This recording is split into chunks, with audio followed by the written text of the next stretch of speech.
नमस्कार। स्वागत है आप सभी का आपके अपने चैनल एस्ट्रोलॉजी लर्नर वाईटी में। आज का हमारा विषय है ज्योतिष में दाम्पत्य सुख, और इसके अंतर्गत आज हम काल पुरुष की कुंडली क्या होती है और किस प्रकार से वैवाहिक जीवन पर काल पुरुष की कुंडली का प्रभाव देखना चाहिए। तो आज के इस टॉपिक को हम शुरू करते हैं।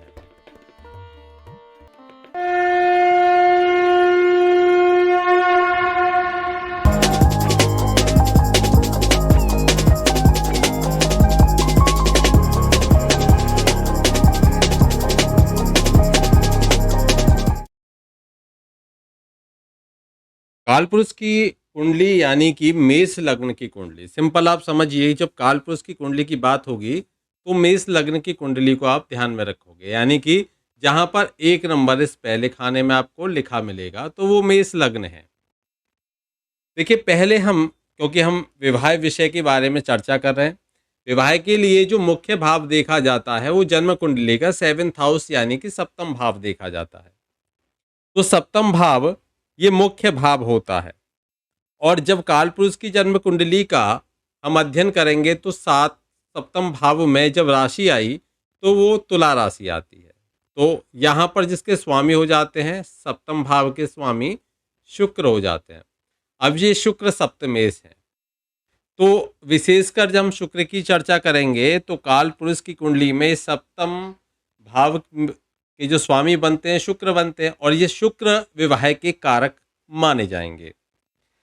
अगर हम किसी पुरुष की जन्म कुंडली का विश्लेषण कर रहे हैं तो शुक्र वहां पर विवाह के कारक हैं, लेकिन यदि हम किसी स्त्री की जन्म कुंडली का विश्लेषण करेंगे तो वहां पर गुरु बृहस्पति विवाह के कारक माने जाते हैं।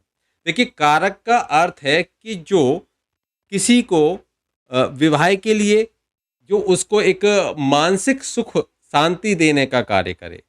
शारीरिक के साथ साथ में मानसिक वहां पर शांति रहे, मानसिक संतुष्टि रहे, ये आवश्यक होता है। मानसिक आकर्षण वहां पर रहता है यदि कारक की स्थिति अच्छी होती है। तो सबसे पहले हम 7वें भाव की चर्चा कर रहे हैं। तो 7वां भाव विवाह का मुख्य भाव है और विवाह की संभावना इसी भाव से देखी जाती है। देखिए, ये जो 7वां भाव है ये वो स्थान है, वो जगह है जो ये रिप्रेजेंट कर रही है कि आपका विवाह यहां से देखा जाएगा। लेकिन उस स्थान का जो लॉर्ड बनता है, जो मालिक बनता है, जो मैनेजर बनता है, वो शुक्र बनता है।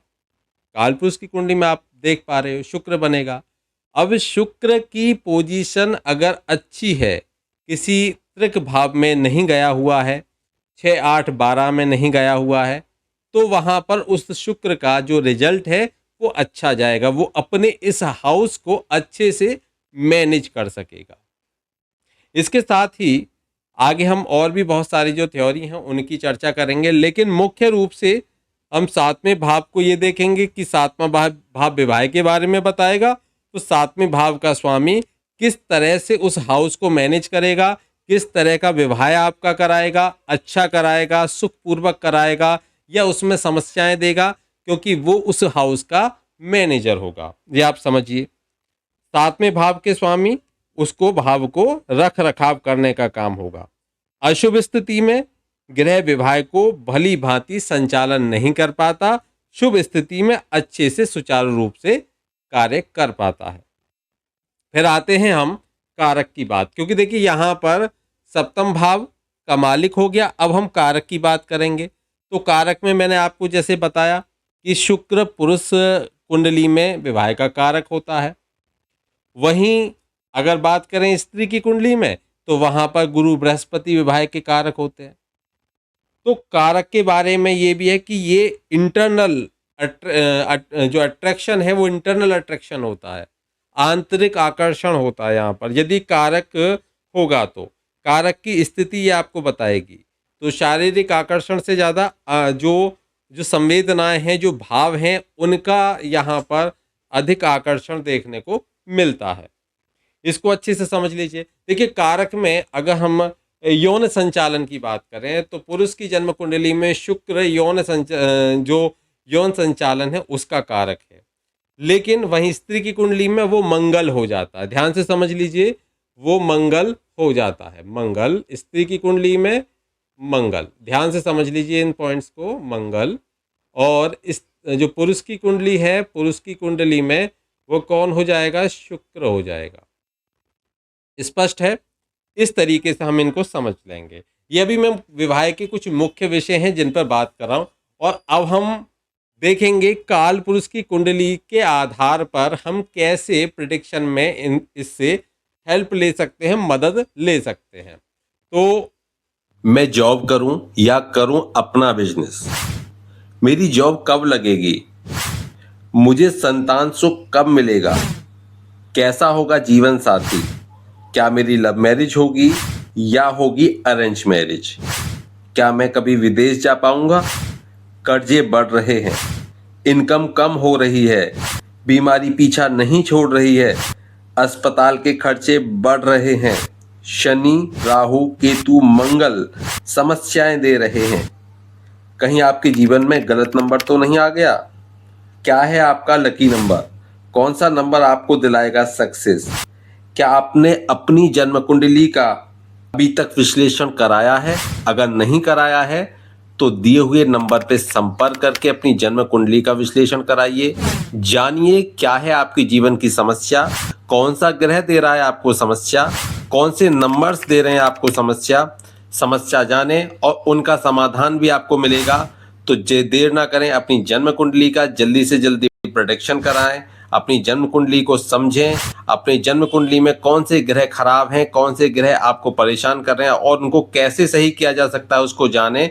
और ये सभी जानने के लिए आपको डायल करना होगा 9045847891 या फिर व्हाट्सएप करें 90457891 पर। तो फिर देरी किस बात की, जल्दी से कॉल कीजिए या व्हाट्सएप मैसेज कीजिए और जानिए अपनी समस्याओं का समाधान। तो अब हम ये समझें कि कालपुरुष की कुंडली में कौन से ग्रह कहाँ पर उच्च के होते हैं, उनका फल क्या बैठेगा। अगर आप उनको एक विवाह के लिए देखोगे तो अब देखिए, जब कालपुरुष की कुंडली में हम प्रत्येक ग्रह की पोजीशन देखेंगे। यहाँ पर देखिए सूर्य को अगर मैं लिखूंगा तो सूर्य यहाँ पर उच्च के होंगे। यहाँ सूर्य कैसे हो जाएंगे? उच्च के, पहले भाव में। वहीं सूर्य 7वें भाव में कैसे हो जाएंगे? ये हो जाएंगे नीच। सूर्य नीच हो जाएंगे 7वें भाव में। और यहां पर शनि क्या हो जाएंगे? 7वें भाव में शनि हो जाएंगे उच्च। ठीक है, जबकि यहां पर शनि क्या हो जाएंगे? मेष राशि में शनि हो जाएंगे नीच। शनि हो जाएंगे नीच इस तरीके से। वहीं गुरु बृहस्पति अगर हम देखें तो इस भाव में गुरु बृहस्पति क्या हो जाएंगे? उच्च हो जाएंगे। लेकिन मंगल क्या होंगे? मंगल होंगे यहां पर नीच। ऐसे यहां पर हम देखें तो गुरु यहां पर क्या हो जाएंगे? गुरु हो जाएंगे नीच। और मंगल यहां पर क्या हो जाएंगे? उच्च हो जाएंगे। अच्छा, चंद्रमा देखें तो चंद्रमा इस भाव में उच्च के हो जाते हैं।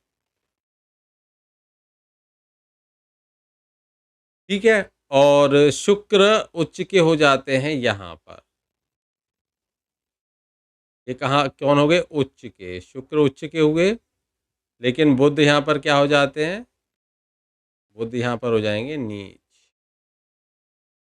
ठीक है, और ये हो गए, शनि हो गए, गुरु हो गए, बुध हो गए, और 1 2 3 4 5 6 7 7 ही हैं मुख्य रूप से। बुध यहाँ पर क्या हो जाएंगे? बुध यहाँ पर हो जाएंगे उच्च, और जबकि शुक्र यहाँ पर हो जाएंगे नीच।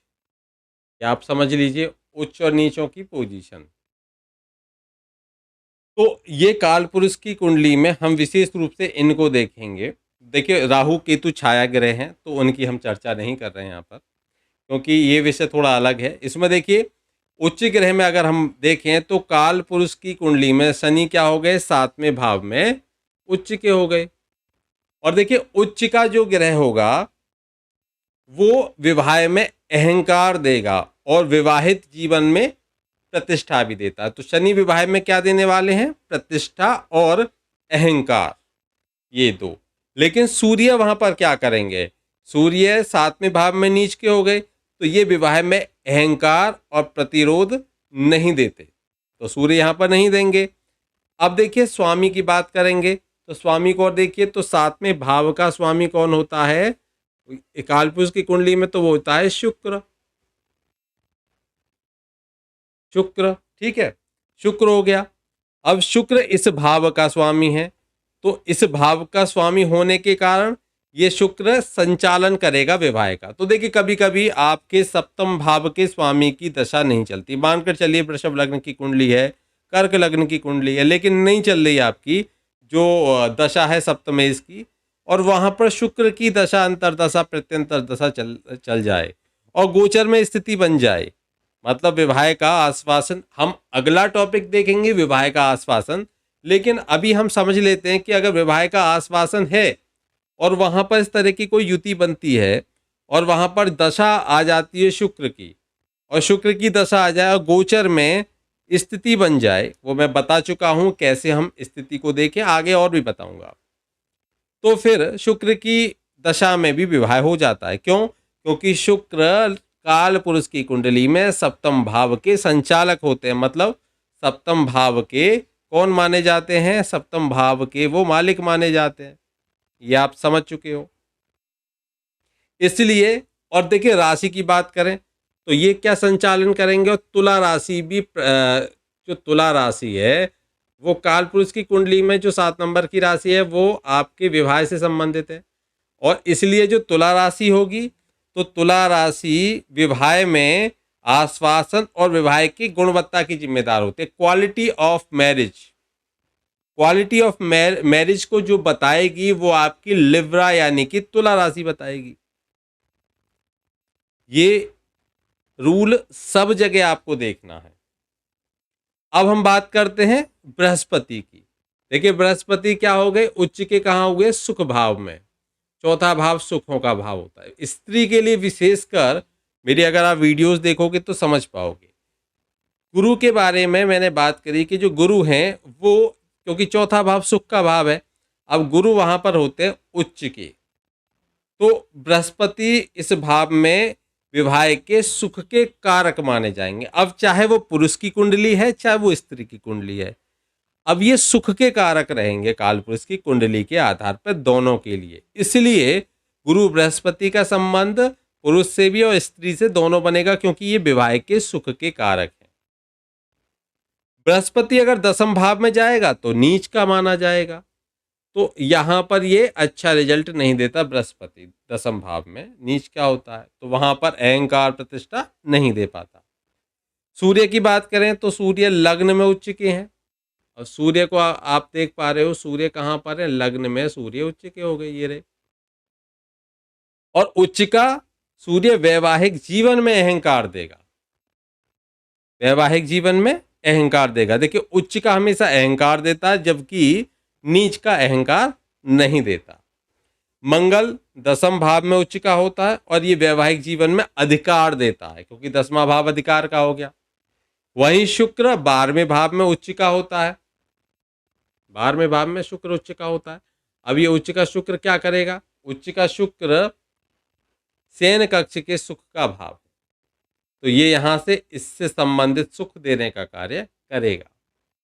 वहीं बुध जो है वो आपके छठे घर में उच्च का होता है। छठा घर होता है 7 में से 12वां, यानी कि 7वें भाव का व्यय भाव, और व्यय भाव में बुध उस भाव का मालिक होकर उच्च का हो जाए, तो किसी भी तरीके से ये यदि सप्तम भाव से संबंध बताता है तो वैवाहिक जीवन में अनबन और मनमुटाव जैसी स्थितियां पैदा करता है। तो आज का ये टॉपिक हमारा रहा काल पुरुष की कुंडली को वैवाहिक नज़रिए से देखना, वैवाहिक तरीके से देखना, कैसे हम इसको समझ सकते हैं, कैसे इनका प्रभाव विवाह पर रहता है, इसको समझना। आगे हम बात करेंगे कि क्या आपकी जन्म कुंडली बताती है कि आपका विवाह होगा अथवा नहीं होगा? कभी कभी बहुत सारी जो योग हैं आकर निकल जाते हैं, बहुत सारे गोचर में स्थितियां विवाह की बनती हैं और निकल जाती हैं, लेकिन आपके लिए बहुत सारे प्रिडिक्शन होते हैं, वो सफल नहीं होते। उसका कारण हम विवाह का आश्वासन नहीं देखते। विवाह का आश्वासन अगर हम सूक्ष्मता से देखें तो वहां पर वह समस्या नहीं आएंगी। पहले विवाह का आश्वासन देखना बहुत ज़्यादा आवश्यक है। तो अब हमारी जो नेक्स्ट वीडियो रहेगी, नवमांश कुंडली के आधार पर भी हम बात करेंगे और यहाँ पर विवाह के आश्वासन की चर्चा करेंगे नेक्स्ट वीडियो में। आज की इस वीडियो में जो आपने देखा, इसको हम लग्न कुंडली से भी देखेंगे यानी कि D1 चार्ट से भी देखेंगे, और इसको हम देखेंगे आपकी नवमांश कुंडली यानी कि D9 चार्ट से भी। दोनों में रूल्स को अप्लाई करना है, क्योंकि लग्न कुंडली की आत्मा नवमांश कुंडली है। तो नवमांश कुंडली को देखे बिना आप लग्न कुंडली को संपूर्ण नहीं मान सकते। नवमांश कुंडली ही उसकी कितनी संपूर्णता है उसका विवेचन करेगी। ये आप अच्छी तरह से समझ लीजिए। आगे फिर चर्चा करेंगे। तब तक के लिए जय श्री कृष्णा, राधे राधे।